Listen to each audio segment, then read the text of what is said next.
as designers of any sort, part of our job is to, we're not mind readers, but we are a little bit, Yeah, we absolutely. get in there and we dig it out and we translate it. And I felt like I should be able to hop back and forth between doing that and producing creative work of a consistent quality for which I needed to be in my own head, very much so. And I just couldn't. It felt like two conflicting mental processes to me, and I felt a lot Mm. of guilt about it.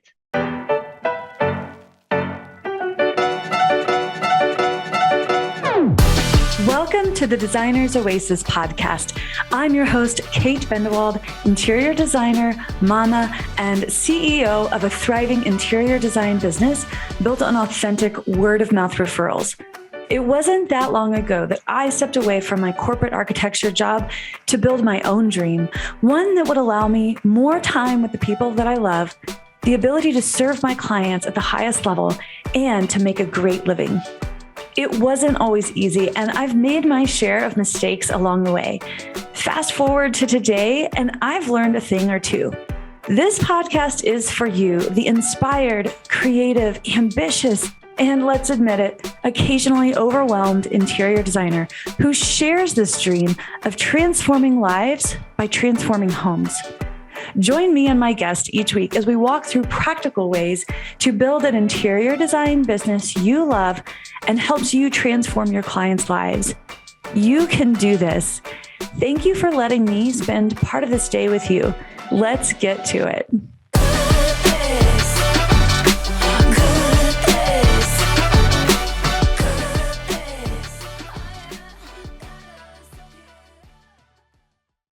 Hello, and welcome back to the show. Today, I am joined by Carly Teigeler to talk about protecting your creative energy. As a graphic designer and a web designer, Carly understands what it's like to have your brain and your energy pulled in so many different directions, from engaging with clients, working on proposals, and managing the business financials to doing the actual work of developing your clients' designs. That really juicy and fun, creative work that involves playing with color and pattern and texture, form and scale, and so much more. Carly recognized that as an introverted, neurodivergent creative professional, she had to be super protective of her social energy. If she overextended herself too much by interacting with others, she found it hard to tune into her own creativity and produce her best work. I think we can all relate to that. But what's really fascinating about Carly is her approach to understanding what her natural rhythms were, and then designing a business to work with that natural flow. So she wasn't draining her creative energy at the beginning of the week before she ever got started. There's so much wisdom that Carly shares, along with practical strategies that can help you too develop your own natural rhythm to your work week so you're set up for the best possible results without draining your creative energy. This isn't just self-care. This is good business advice. I know you're going to love hearing from Carly and what she has to share today. Please welcome Carly to the show. Hi, good morning, Carly. Welcome to the show. How are you? Welcome back to the show, I should say. I'm doing great. Thank you so much for having me. How are you today? Oh, I'm excellent. I've got a quiet house. Everyone's finally gone. We had a slew of sick kids home, and now my husband's traveling. They're all back in school. It's a quiet, rainy day, and it's lovely here today. So I'm just enjoying kind of the Zen household that we have back again. It's a Oh, good I day love to, that for you. yeah, thank you. I think given today's topic, I think you can appreciate that. Especially as a fellow, I'm not an introvert. I would consider myself an ambivert, but I am one of those people who my creative energy needs to be protected as well. I think everybody's does, and that's what we're here to talk about today. So thank you so much. So my guest today is Carly Teigeler. She is a graphic designer and web designer. Her business is Schematic Design Co. Or do you call it company? Do you call it co or company? Usually call it co. I like Faster. that. I like that. Definitely check her stuff out because she does absolutely beautiful and amazing work today. But I brought Carly in today to talk about protecting your creative energy. And this was inspired by an Instagram post that you did a while back that we took note of and said, this is really fascinating and we want to talk more about it. So thank you so much for joining us and talking about this topic specifically. Absolutely. I'm super excited to get into it. Yeah. So, what I wanted to learn more about was you shared that as an introverted, neurodivergent creative professional, that you found that you really needed to protect your creative energy, and your social energy. And today you're going to share with us a little bit about how you arrived at understanding this and some of the really cool, in my opinion, nerdy data-driven decisions that you made. And then some of the strategies that you now employ. But first, before we get into some of those, I want you to share with us a little bit about what were you experiencing? What did that feel like for you when you started to recognize there's a problem here? I'm not doing my best work. Something's got to change. Can you kind of describe what was happening for you? Yeah, so I found that the more experience I got as a designer and the better I got at sort of empathizing with my clients and getting into their headspace more, I found it harder and harder to disconnect from that headspace when that container was over.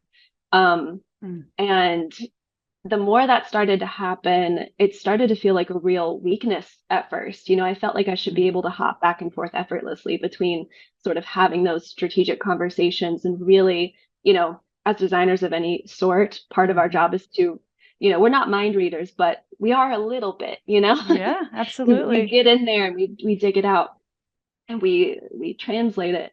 And I felt like I should be able to hop back and forth between doing that and producing creative work of a consistent quality for which I needed to be in my own head, very much so. And I just couldn't. It felt like two conflicting mental processes to me, and I felt a lot Mm. of guilt about it. Um, and I started to realize that it was becoming a real issue trying to force myself to do that, and Mhm. being available to my clients whenever they wanted to Mhm. interact. Right. And I just my work started to suffer because of it. I figured as my business grows, I need to be more and more available, and it worked for a little while, and Mhm. then I Mhm. realized that as I was working through my design process, I was hearing four different clients' feedback in my head as I went, um, which just like was not working out. Mhm. Yeah. Yeah. So yeah, so I started to feel guilt. I started to feel like I wasn't doing my job well. I wasn't doing any of my clients a service, and I felt like I was just constantly being hounded by other people's voices to a degree. That sounds a little Yeah. dramatic, but you can have those internal dialogues happening while Absolutely. you're working. Absolutely. Yeah, that makes a lot of sense. And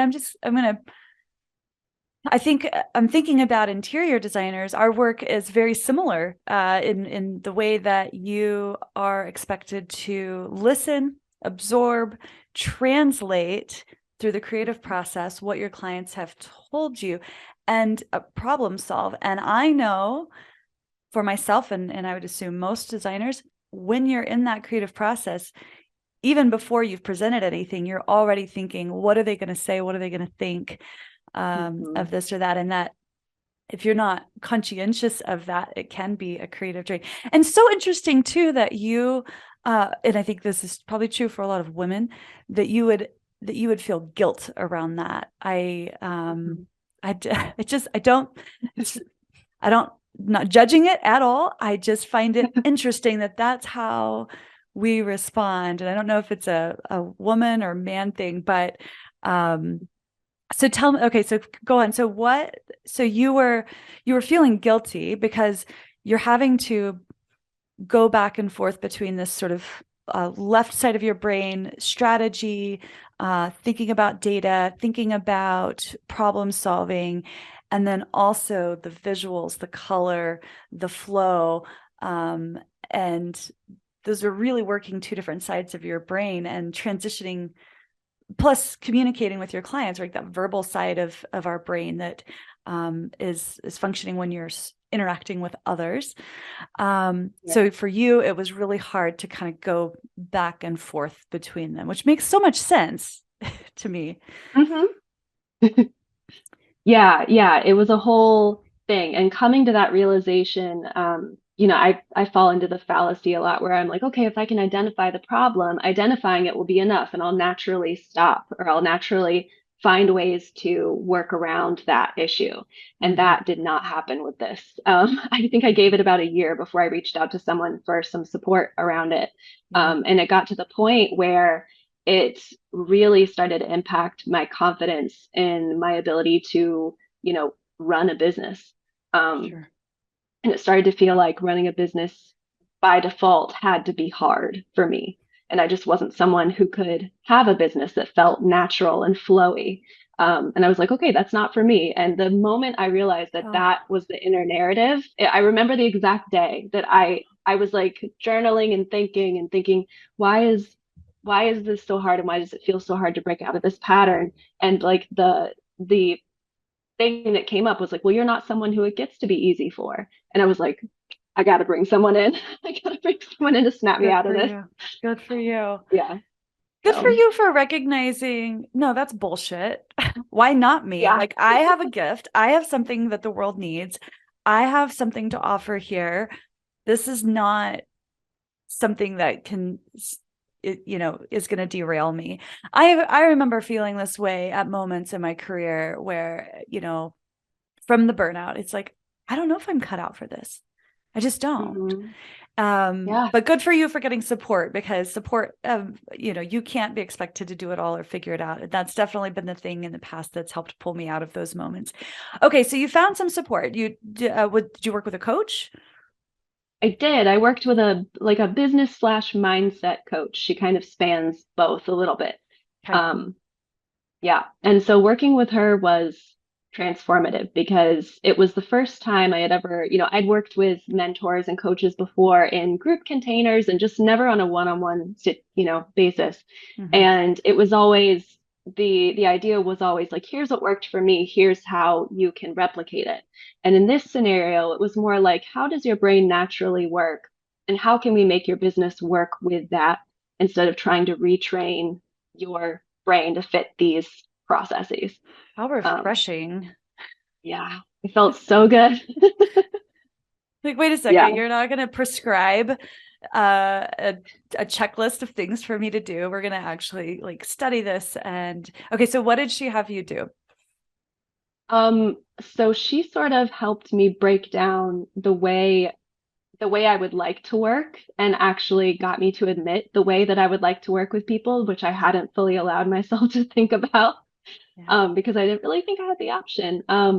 But and so we identified that there was a bit of a boundary issue, and that I wanted to work with my natural flow of energy and sort of instead of sort of forcing it into a corporate like structure, which is sort of what I was trying to do. But Right. I wasn't sure where to start with setting firmer boundaries with my clients, and I didn't want to just start creating random rules that caused extra stress for them or me, just out of thin air. So, we started thinking, brainstorming, how can we love data. How can we get some data to inform these decisions? Um, and so the first thing that I thought to do was to start, I knew that communication was a big issue and that having meetings every day was a big issue. But I didn't want to just say like, all right, it's Tuesdays that we have meetings. I wanted to be a little more intentional about it. And so Mhm. I started just recording at the end of every day, whether I felt like being social that day or not. And it was not fancy. I literally just added a note in my calendar every day if I was feeling social, not social, or social-ish, meaning like I felt like socializing with close friends, but wasn't necessarily excited to take meetings that day. Um, and I did it for a few months, and it was Okay. really interesting. Oh my gosh, this is fascinating. Okay, so and I love the simplicity of it, because if it becomes another task that's difficult, why bother, right? So you're Right. simply, is this like your Google Calendar, your paper calendar, or did you, how did you do it specifically? Yeah. So I use like Apple Calendar Yeah. app just because I like the layout, and I created, you can create color coded calendars or sub calendars, I created a new color for that specifically. And just on there each day, I would add like an all day event. So it was right at the top that Yeah. said whether I felt like being social that day, just naturally, you know? Okay. And so you Um, created 3 categories: social, meaning I mhm, felt like engaging with clients or with right, friends or people in general; social-ish, which was maybe I don't feel like engaging with clients, but a close friend I would be willing to like go have coffee or dinner with; and then right. not social. Those 3 different categories. So simple. Okay. So you did that, and you did it for a few months. And can you share with us some of the insights that you walked away with after recording this data? Yeah, it was really interesting. I didn't expect there to be such a dramatic preference for like in terms of days of the week, but I found that I only wanted to be social on about 15% of Mondays. Um, That makes sense. that makes sense. But on like Fridays and Thursdays, it was Thursdays and Fridays, I should say, it's between like 70 to 80%. Um, so there are a few outliers and, you know, the occasional Thursday and Friday that I didn't feel like it. But in general, I was like really jazzed to take meetings and to have a full day of meetings on those days. Um, Yeah. and so I started Why do you making think rules around that. that was, that you found towards the end of the week you had that energy for you? I think because coming into my week, I would come into the week with, you know, that to-do list of all the things I wanted to get accomplished that week, a lot of it being creative work. Mm-hmm. And I think having meetings front loaded during the week made it so that I started out that flow. If we think of the creative flow as being a week long, I started out that flow from a place of responsiveness and reaction Mm-hmm. to what I was taking in from other people instead of, you know, just allowing my brain to sort of like work through its processes um, more naturally. So Yeah. I was just immediately, you know, in that response mode. So, and I think towards the end of the week, you know, after a couple of days of being in my own head, I'm ready to talk to people for sure. But I also, a lot of that stress has been taken off, and I just have more space Yeah. um, for whatever might come through those conversations. Yeah, that makes a lot of sense. I've talked a lot here on the podcast and in blog post about context switching and batching your days. And so this really, we'll find some of those past episodes and blog posts, and we'll be sure to link to them in the show notes. But um, I have intuitively done this for myself. I would be curious, and I think it's sort of shifted a little bit. It might be time for me to kind of revisit that, but it makes a lot of sense. I definitely like Tuesdays and Wednesdays are my deep dive for creativity. And other than like podcasts, I will record. But I typically don't take client meetings, and I like to have Wednesdays blocked off because I do spend the first part of my week sort of I do my team meeting on Monday and just getting myself organized in my head. And Tuesday is a lot of like checking boxes, getting some of that stuff out of the way. So my pattern's a little different than yours, but you know, it feels like for me, I have a hard time getting into that creative space if I feel like there's a bunch of stuff lingering that I'm ignoring. So if I can get some of that stuff off of my plate, then by the time I have that space to get into the creative zone, I'm much more poised to do it. So I think anybody listening, it would be worth doing this exercise. If you don't have an intuition already about what would work best for you, I think the idea of capturing that data for a little while to see where you fall, it would be a really good idea. And then for me, you know, Thursdays are I do all of my engaging with my members on Thursdays through our guest experts and through our live Q&As and any trainings that we do. And then Fridays are really kind of off the table for meetings as well. So when you when you batch your weeks, then you avoid context switching. And I don't have numbers, I don't have data on this, but I know that the data and research shows that context switching between different types of activities, there's a loss in time because your brain has a difficult time switching between, say, writing or drafting or talking with other folks. Not everybody's like this though. Like my husband, it's so funny. He is such a one-track mind. Like he is such a focused person. I am ADD. I have to have like all my area and my space has to be all kind of tidied, and I have to be, well, my mom used to call it circling the wagon before you'd get in. Like I have to get myself set up before I can sit down and start doing work, right? Or my husband, he can just sit down and just like get going. The other day I started to leave the house, I forgot something, and I came back in, and my husband is sitting there on his laptop in the living room working away. Both of my kids are, I don't know what they ate for breakfast, but they were bouncing off the walls, singing, dancing. They were having fun, right? They were jumping on the couch, which they're not allowed to do. They were playing with the dogs. The dogs were chasing them. The music was blasting. And he was just like, I don't know what he was doing, but he was in a zone. And I was like, I wish I could take a picture of this right now, because I don't know how you're typing, you're writing words. How are you doing this right now? It is total chaos. So, he's just a different kind of human being. So, okay. All right. So let's get back to, so you recorded this data, you figured out that you had like this natural ebb and flow. And so what did you do from a practical standpoint to set your week up with clients and engaging with them so that you could respond to what you had learned? Right. So I made a hard and fast rule, no meetings on Mondays. That was an easy one to implement. Just cut it out. And I started offering more availability towards like the second half of the week. I do still have the occasional Tuesday open, just because for some clients that's, some of my clients still have day jobs and are still trying to coordinate childcare around this business they're building. And it's, I have to have some flexibility, and it feels good to have some flexibility, but ultimately I do try to, backload those meetings. And lately at like a minimum, I try to have at least 2 days a week where I have, no meetings. I don't push myself to create social media content on those days. No outgoing interactions, really. I call them my potato days.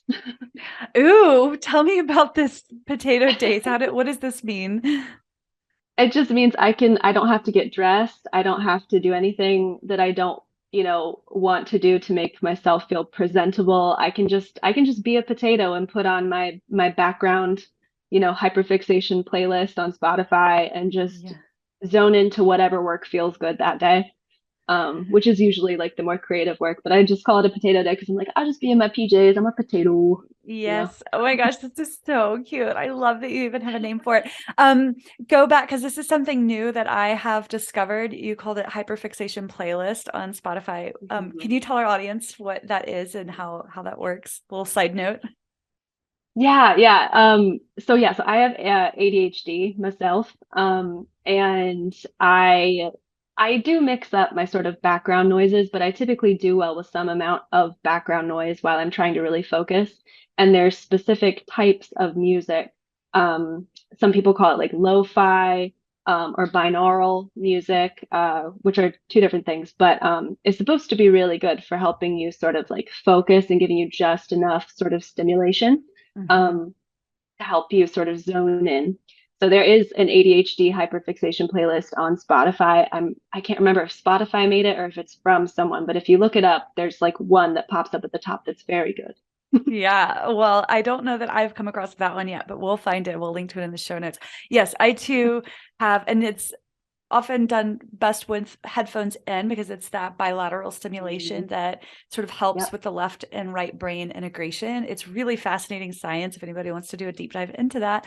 But yeah, I mean, I used to listen to like classical or whatever, and I sometimes will, but sometimes I find that makes me a bit more sleepy. And so this has a bit more stimulation and of course, no words, because then I can't think about what I'm writing. I'm saying the words in my head. So those playlists have been really, really helpful for me as well. Okay, so you figured out a schedule, you changed your availability, you protected those days that you wanted to be a potato, which I love. I think after today I might be a potato.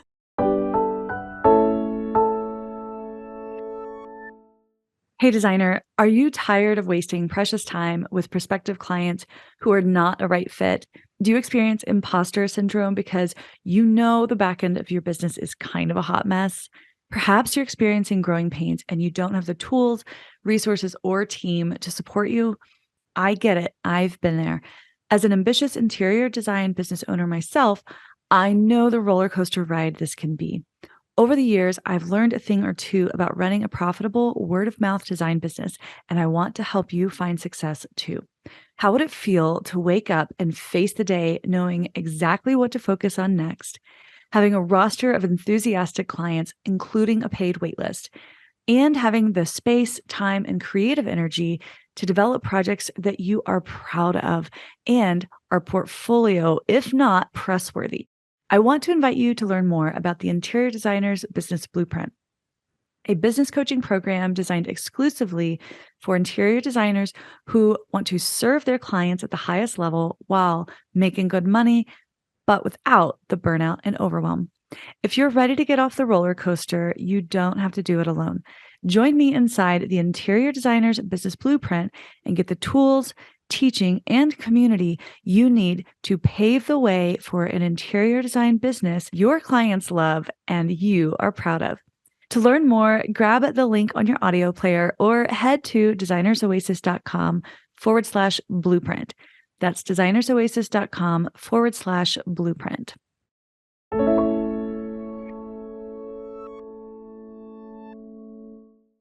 You talked too in this post about cycle related trends that surprised you because you shared that you also recognized that you had PPD. Can you talk a little bit about what you learned around this and what is PPD and how is that affecting you? Yeah. My doctor calls it PMDD. I'm not sure if there's another Okay. I was probably saying it acronym wrong. for it. No. No, that's okay. That's okay. But yeah, so I was diagnosed with it when I was a teenager. And back then, my doctors focused on, the more physical ramifications, like severe nausea, severe pain, that kind of thing, and a little bit of the, mental health stuff, but not so much. And then, I just want I to got pause real quick. So this is like severe sure. PMS.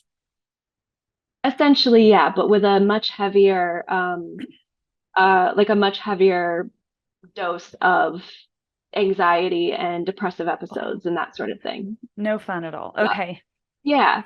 So they put me on the pill when I was like 14 or 15, and then I was on it for most of my adult life to date, and it wasn't an issue. And I went off of it a couple of years ago, cold turkey, which apparently you're not really supposed to do, but uh, probably for this reason. And it started to become really, really apparent about 9 months afterwards that I had some uh, really different mental and emotional weather happening around the end of my cycle.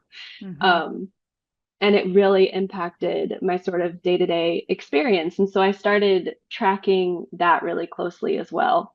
And that has continued to shift a bit over the last, couple of years, which I suppose isn't surprising. But there were some trends there too, that I definitely plan around these days. Yeah. So if you kind of and can anticipate, towards the end of your cycle that you might not be feeling 100%, maybe what is it like? Maybe you're not presenting to a client or finishing a project or holding as many meetings. Is that kind of what your response has been? Yeah, kind of. Yeah, I do try to minimize meetings and that sort of thing towards the end of my cycle, but it's less that I don't want to interact with people, and it's more that if I have any less than stellar interactions, I tend to dwell on them really heavily. Oh, So interesting.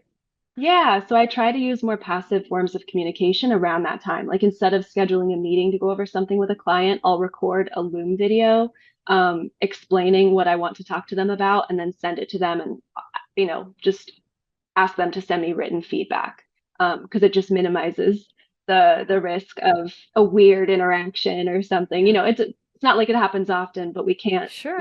as business owners, it happens every now and then. So um, I love yeah. that I think what's so important for people listening is to I think early on in your business career, there can be this tendency to try to be all to all people all the time. And I think that with experience, there's this wisdom that comes that you recognize that A, that's unsustainable. But B, like, I've recognized that clients actually appreciate that they are given clear expectations of when I'm available and when they can communicate, and they recognize me as a professional. And so it actually is super beneficial for you to set your business up in a way where you're calling the shots, right? You're setting the schedule and there's nothing wrong with it. And that you gave yourself permission to just be like, I'm not doing a phone call today. I'm just not. And that's okay. And I don't need permission from anybody to not do it this way. And this is just the way it's going to be.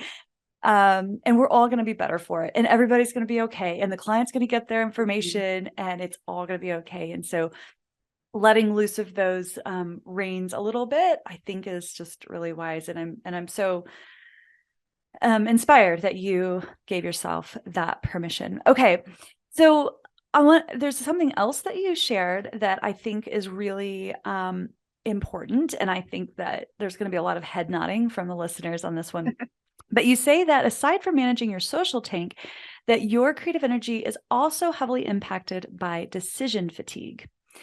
It makes a lot of sense as a graphic designer. As interior designers, especially when we're in that phase of design where we're sourcing for clients, you know, on a large project, we've got thousands of selections that we're making for a client.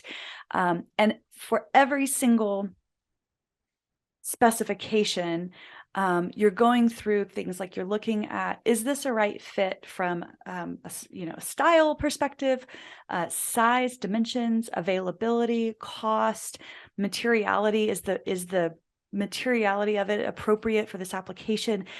For one single specification, you're having to ask yourself all these questions, and then you're doing that over and over and over again for thousands of items for a client, right? So decision fatigue is a very real thing for interior designers, and I can see how that can be a drain on your creativity. So can you talk about what that looked like for you? And what did you do to kind of address that aspect of protecting your creative energy? Yeah. Yeah. So yeah, you're 100% right. And I just have to say, because I have some background in architecture, my first few jobs That's were in right. architecture firms that had in-house, interior designers. And oh my gosh, the amount of decision making you all have to make is just wild. I feel like I can't complain by comparison, but Oh, um no, complain away. I get it. I get it. You too. Every little, just from a brand, all the work you do, the branding design, the graphic design, the website design, there's a bajillion decisions too. So don't underestimate the amount of decisions you're making too. So tell me about what you did to kind of work with that. yeah. So I found that trying to reduce decision fatigue in my business, I still haven't found out a great way to do that and still maintain the kind of creative discovery I want to have. But I have some tools that I've implemented in my personal life to sort of offset that a bit. And my favorite one is what I call it my self-care menu. I actually have designed it to look like a real restaurant menu at one point, but essentially I just have As a graphic designer would. right. But yeah, I have a list in my phone in my notes app. It's a quick reference that lists different pick-me-ups that I know will feel restorative and replenishing for me. And it's organized by the amount of time they take. So if I only have 5 minutes, if I recognize I'm doing a task, I recognize I need something for myself, I only have 5 minutes, there's an easy list right there of just little simple things that I know will help, but I don't then have to spend the energy to dig up those ideas. And also I feel like having it written out makes it feel a little bit like someone else is recommending it to me. And therefore, when I'm really tired and it's hard to take self-direction, I could say like, oh, here's this external entity that's saying this is an okay thing to do right now, which sounds a little silly, but again, just like working with my brain when it's tired. So there's, Absolutely. a list for if I have 5 minutes, there's a list if I have 30 or an hour or 3 hours or a whole day. And just having quick references like that for simple things, it does reduce the amount of micro decisions I have to make in order to get back to a better creative space. Mhm. Um, Can and you give again, us some it's really examples simple. of what are some of examples of, if you have 5 minutes, what you might do that feels restorative?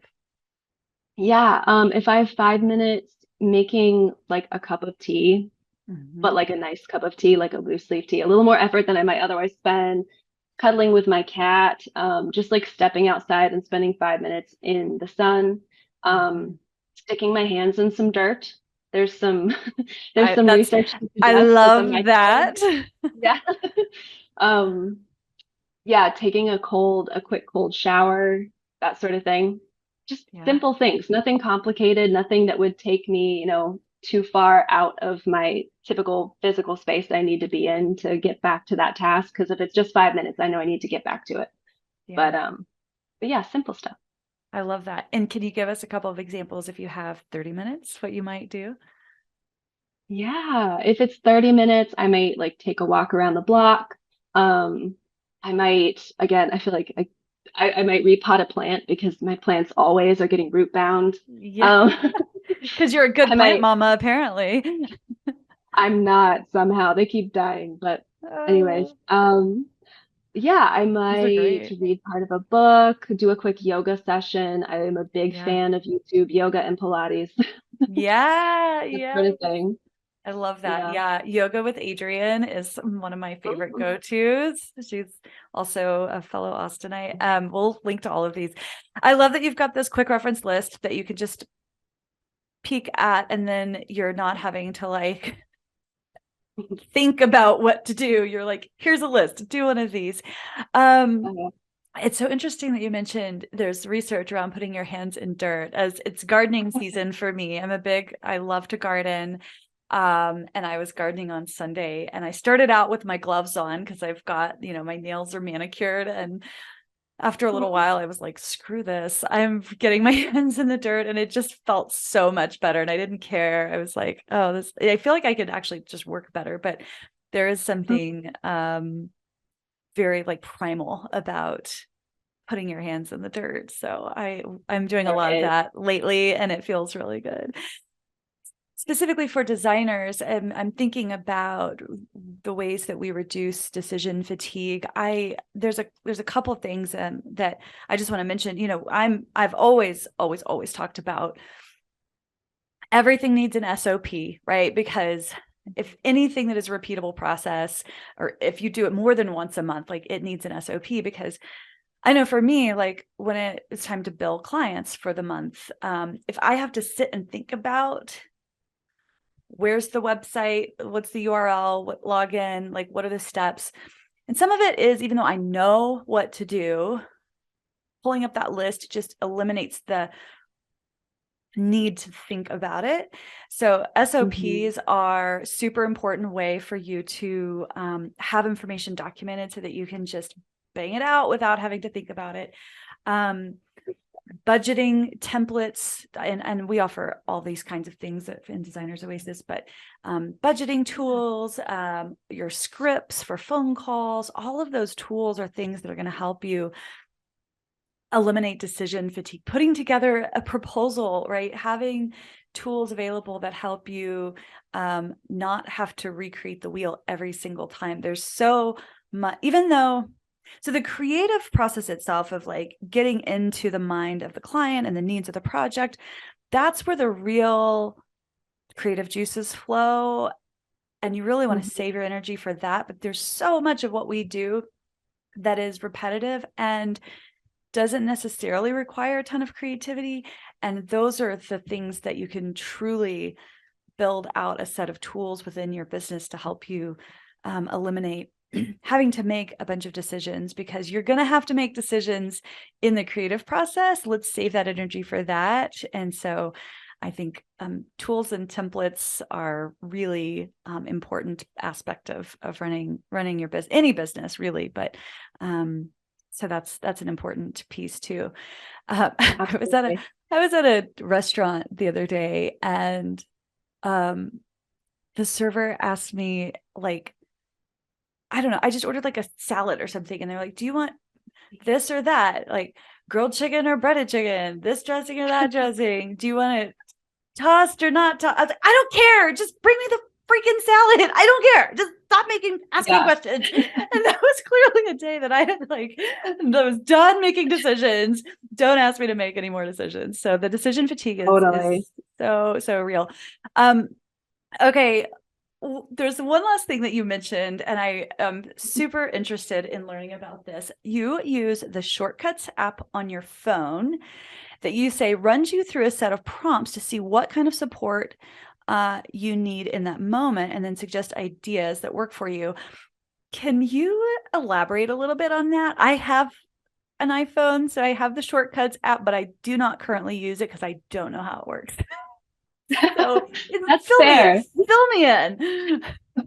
It's actually a lot more simple than it seems. So in the Shortcuts app, you can create like automated scripts to run, and you can set them up to do whatever you want them to do, really. But yeah, so I have a couple on my phone that are go-tos for me that, like I said, runs me through some prompts. So one of them is for if I am working on, again, these are kind of like ADHD, a little bit ADHD specific, but Yeah. if I'm working on a task and starting to like lose interest or get disengaged and I want to click back in, it'll ask me, what kind of distracted are you? Like, are you visually distracted? Like your eyes want to see more interesting things right now? Are you orally distracted and that you can't stop, you know, focusing on a sound you're hearing? Is it just kind of a monotonous task like folding laundry or something like that? And depending on which one I choose, it'll suggest something that's like an add-on to the task I'm currently doing that sort of satisfies that itch. So sometimes I get like a little fidgety and I can find myself like touching my face a lot or pulling at my hair, and it keeps my hands away from what I want to be doing, and it actually can get kind of distracting. So Yeah. then the solutions might be like get yourself a snack or a drink to hold or pick up on occasion, or get your little like fidget toy or something like that. Or if I'm orally distracted, it might say, do you want to, and it gives me options. So it says, do you want to listen to this playlist on Spotify? Do you want to listen to this type of YouTube video?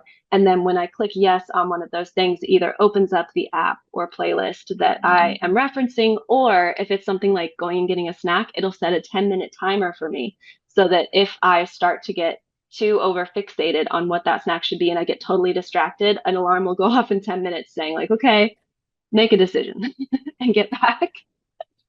Oh my gosh, this is fascinating. Oh, I already know what I'm going to be doing this weekend. I'm going to be nerding out on like, how can I utilize the Shortcuts app? Right off the bat, I'm thinking about right now I'm in a season where I'm doing a lot of writing for my business, and I love to write, but sometimes the monotony of it, and you just said something like visually bored, like I am visually stimulated. Like I would much rather be working on creating a presentation in Canva than looking at a Google Doc and writing. That like if I had a choice, I would always be doing that, or like creating a new tool for designers, any of those, like that is my happy place. Yet I do like writing, but right now, because I'm in a season of doing a lot of writing, I found myself just yesterday, like, just like pummeling through it. And Right. I was so done. And so, but when I was done, I was like, okay, I'm going to the grocery store because I need just like a visual change. And it's apparent now listening to you that that's what I was craving in the moment, but it could be helpful for me to have something like that set up so that, and anybody listening really, that, if there's something that you have to do, right, that you have to get accomplished, that you're maybe procrastinating on, or you're not able, or like super plugged in, super like giving it your all, like you feel like you're half-assing it, like there may be some things that you can do to help you re-engage.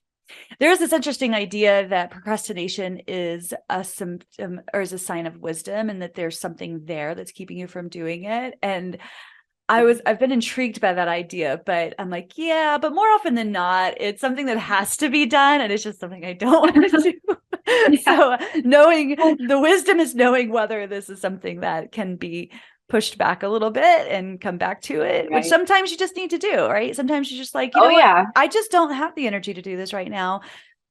I'm going to push it to another day, to tomorrow morning, right? My creative Mhm. energy flows best in the morning, right? Mhm. And I'm much better like hammering out some emails in the afternoon. So Right. I think it's okay too to give yourself permission to say, you know, this just isn't working right now and I'm not going to push it. Absolutely. Yeah. There's definitely a time when that is what you need to do, or you have a need that needs to be met. Or like you said, like the flow just isn't there and you can afford to take a break. That makes total sense and is so important. Um, I think tools like this for me are specifically when I know that what I'm working on will serve future me in a way that is going to be, really important and make the rest of my day a lot easier. But my inner child is just stomping their foot, being like, I'm bored. Yeah, yeah. Yeah. Speaking of children, listening to you talk about that, one of the ideas that I had for how to use this, this is very off topic, but I'm just going to share it anyway. Yeah. Of ways to use this would be I could set this up for my kids. So my oldest right now, if anybody has young children, you may know of this game called Roblox. And so my oldest is really into this game, Roblox. I'm not mad at it. If she wants to play a video game, I'm fine with it, whatever. But Yeah. my little one doesn't, she started to play it too, and she doesn't quite have the maturity to, I can tell that she's starting to get like addicted to it. And I don't want kids who are addicted to screens and games. And very important that they have a variety of activities that keep them occupied. So I was just thinking like, oh, if I'm not going to let them play a video game right now, I could open up the shortcuts app and then let them go through a series of prompts. Like, do you want to do like something, what do they call it? Expansive, like outside, like playing with balls or flying your kite or whatever. Or do you want to do something like, I wouldn't use these words with them, but there's like expansive and contractive, or I forget what they call it in the child's play, but there's like this big physical activities, and then there's small activities that are more like playing with Legos, right? So they could pick between those two, like big activities or little activities, and then between those, give them a list of like, do you want to do something crafty or something scientific? And then it can run them through a list of, it's gamification is what it is. And we're learning that gamification is a very effective way to get people to do things. Right. Yeah. So that could be fun. Yes, I'm definitely going to nerd out on the shortcuts app, but this way they're not having to stomp their feet that they can't play Roblox. They're all of a sudden faced with a different decision of, okay, what else am I going to do? And I have options, and I'm in Right. control of what those options are. Mom's not going to tell me go fly a kite. Right. I say this because we actually literally just got like really fancy kites that are super fun. But Oh, nice. yeah, I know kites are so classic and fun. I love it. Yeah. So I was just okay, flying around with my niece. Yesterday, day before. and you live near the Yeah. beach, right? Yeah, yeah. I live in Kill Devil Hills in the Outer Banks. I Good place bet. for kite. I was gonna say, I bet that's a great place for flying a kite. Yeah, and it was like 8. We stayed up too late last night, but it was like 8 o'clock, and my daughter's like, Mom, the wind is blowing. Let's go fly a kite. I was like, go to bed. That's what you're gonna do. Oh my gosh. So Oh, cute. this is so fascinating. Okay, so here's what I've learned today. First of all, I've learned so much. One is it's okay to give yourself permission to work with the natural rhythms of your body and your mind and your heart. That if you're feeling like you're not in alignment with those natural rhythms, that a good place to start would be to collect some data, track how you're feeling. And for you, you were tracking whether or not you felt like being social or not. For others, it might be, was I feeling focused or was I feeling creative? Like maybe yours isn't the social aspect. Maybe it's something else that you need to track, but finding just a super simple way to track that over a period of time, probably a month at least, I would say.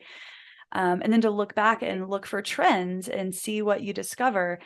And then from that, really coming up with a list of not only like daily things that you can do to support yourself, but also how can you rearrange your business so that you're working more in alignment and with the natural rhythms of your body and your mind. Mm-hmm. What would you add to Definitely. that? Yeah. Yeah, I think setting up tools for yourself that feel easy to access. Because again, I Mm, think it's important to note, a lot of these tools are focused around productivity and how can we get the most out of our time and energy. And sometimes, like productivity isn't the most important thing, but there can be times when, whether it's just a hustle season or just life, or maybe you have some element of neurodivergence that makes it hard for you to do the things that you know are best for you. It mm-hmm, can make it hard for you to sort of take agency. And at times, when you get really busy, you can feel paralyzed mm-hmm. from taking any action to support yourself. And I think these tools can be really helpful uh, in those scenarios and making them as simple as possible so that they're not hard to Yeah. maintain or access. Like have that note right on your phone where you're already going to be if you're feeling distracted or looking to dissociate, you know, Yeah. make it Yeah. easy on yourself Yeah. because you deserve it. You deserve that kind of support. Well, yeah, you do. And you know what? You're going to be a better designer for it, right? Because I would much rather if I had somebody working for me that I knew was doing creative work, I would much rather know it's going to take them a little longer, but the results are going to be so much better because they had the creative space and time to do that work. So from a client's perspective, and who was I just talking about this with? I forget. I was like, was that on a podcast episode? Anyway, it's just good business practice too. So you can let go of that shame and guilt around feeling a certain way and just realize, no, I'm human, and there's so many people that feel this way and experience this. There's nothing wrong with me. I'm just being human, and this is what I need in order to be creatively fulfilled and to be able to do my best work. And so giving yourself permission instead of, and just letting go of that shame and guilt that might be associated with it. I know a lot of my tools that I've developed, and one of these days I'll probably talk more specifically about this in a podcast episode, but I went through a season where, so I'm ADD. I started taking medicine when I was in the 7th grade. And when I got pregnant, I couldn't take the medication that I had relied on for 20 years to help me get through my day. Right. And so I had to come up with a lot of tools to help me focus without that. You can call it a crutch if you want, but that had been my tool, right? The medicine was my Absolutely, tool. yeah. And I was working in a corporate environment, in an open office environment with really rigorous deadlines and a high level of quality expectations. And meanwhile, my body is growing a human inside. So there's Right. naturally a lot of distractions from, speaking of distractions, a bunny just bounced by my window. So if you saw me looking off, that's why, for those of you watching on YouTube. That's so cute. Anyway, so it was this period of time, and I felt I was embarrassed, that I was, my supervisor would come to me and be like, why is this not done yet? And I'm like, well, because I can't freaking think straight. That's why. So Ah, for me, that was a period of coming up with a lot of tools. And the reality was, at that time in my life, I wasn't mature enough to recognize that I needed to advocate for myself, that I probably needed to move my desk, that I probably needed to do a lot of other things within my physical environment there that would have set me up for success. So I didn't advocate for myself, and it was really challenging.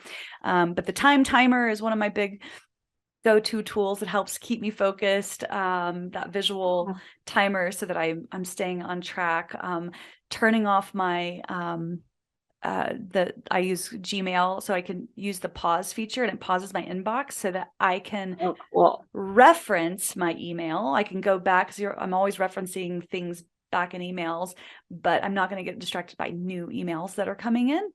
That's a huge one. Obviously, lighting for me is huge. Sound, having, the right sort of sounds, and having like water at my desk, like enough water to refill my water cup, because if I have to get up and go to the kitchen to get more water while I'm in the zone, while I'm focused, it can be really difficult to come back and like get back on the train.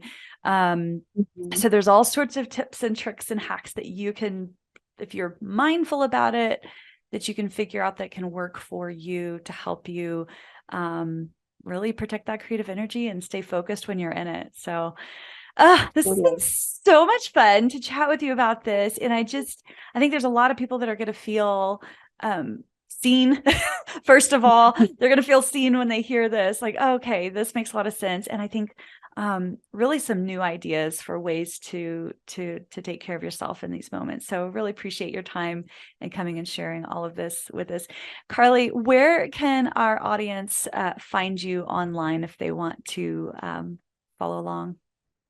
Yeah, I'm on Instagram a lot. My handle is schematicdesign.co, which is also my website, schematicdesign.co. I'm on Facebook just a hair, but not a lot these days. But if you want to say hi or keep up with my day-to-day or see new stuff, behind the scenes, all that good stuff, I'm mostly on Instagram. So come hang out with me there. You have the best Instagram post, and this whole podcast episode is a case in point, but I love seeing whenever you post like, this is what I was working on this month, or your beach days, hanging out with your niece. Like, they are so good and so fun to watch. So definitely go follow her on Instagram. All right, Carly. Well, this has been fun. I think I'm going to go be a potato for the rest of the day. I appreciate you. Nice. Go live your best potato life. Awesome. Thank you so much for having me. This was fun. I'll talk to you soon. Yeah. Okay. Bye. Bye. Thank you so much for letting me spend part of this day with you. If you're loving this podcast, please share it with a friend who you think might also love it.